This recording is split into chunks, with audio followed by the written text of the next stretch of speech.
Et c'est parce que j'attendais, j'étais sous émotion, j'attendais voir mes compatriotes se rappeler mes paroles. Et parce que ce n'est pas quelqu'un d'autre qui avait annoncé ça dans ce pays. C'est la bouche qui vous parle, qui avait annoncé que l'homme, notre frère, l'enfant de Japheth, l'homme blanc, un jour viendra. Il va s'agenouiller à cause de ce que je suis en train de vous annoncer. Si vous avez des éléments, s'il y en a de ceux-là qui ont pu enregistrer, allez vérifier. Vous comprendrez que c'est ce que j'avais annoncé. Et si j'ai annoncé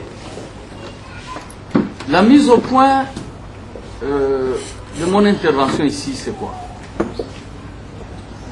C'est parce qu'il faut comprendre que cet événement nous relève l'événement de la réconciliation.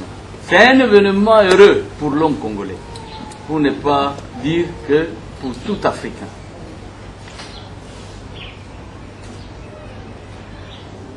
Et parce que ça vient dans l'optique de cette dynamique de paix que nous recherchons. Qu'est-ce qui s'était passé? Et ce que moi je n'ai pas trouvé, c'est au travers de cette chose-là que j'ai trouvé qu'il y avait un peu de distraction. La chose puisse être, moi j'ai dit, mais cet événement, nous allons l'appeler religieux ou bien politique. L'événement est politique. Ils viennent, bien qu'ils soient religieux, ils nous ont dit qu'ils ont fait des démarches auprès des autorités, de chez eux, et ces autorités-là avaient paru être un peu comme s'ils étaient plongés dans leurs affaires. C'est depuis 9 ans, si j'ai bonne mémoire, qu'ils avaient entrepris ces démarches. Et en fin de compte, on est parvenu à les comprendre, et c'est ainsi qu'ils s'étaient amenés.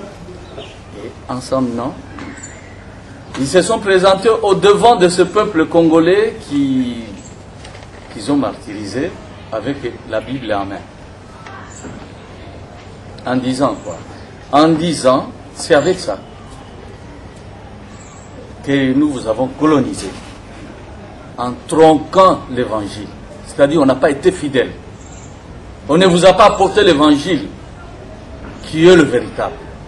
Pourquoi? Parce que, comme vous le savez, en ce qui nous concerne, les rois avaient demandé de pouvoir les aider, de pouvoir l'aider. De pouvoir tordre la parole, de ne pas dire la vérité, de tronquer cette parole, afin que le pouvoir colonial puisse avoir des assises. Ils y sont parvenus.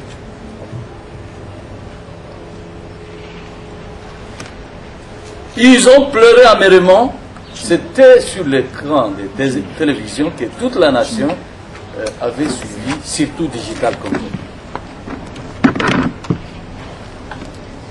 Et si maintenant, c'est moi, la personne qui vous avait annoncé ça, j'avais dit que l'Éternel nous aide à pouvoir nous restaurer. Parce que même les pères de l'indépendance, lors de la table ronde, ils s'étaient présentés sans l'outil qu'il fallait. C'est-à-dire, le Congo n'est pas comme d'autres peuples, n'est pas comme d'autres nations.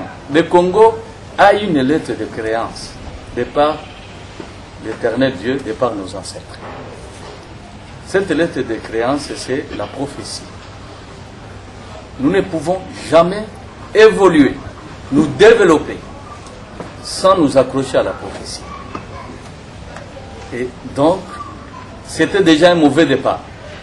Il s'était présenté, malheureusement, sans cela. Et il y avait un enfant de 12 ans que j'évoquais, qui n'était pas présent.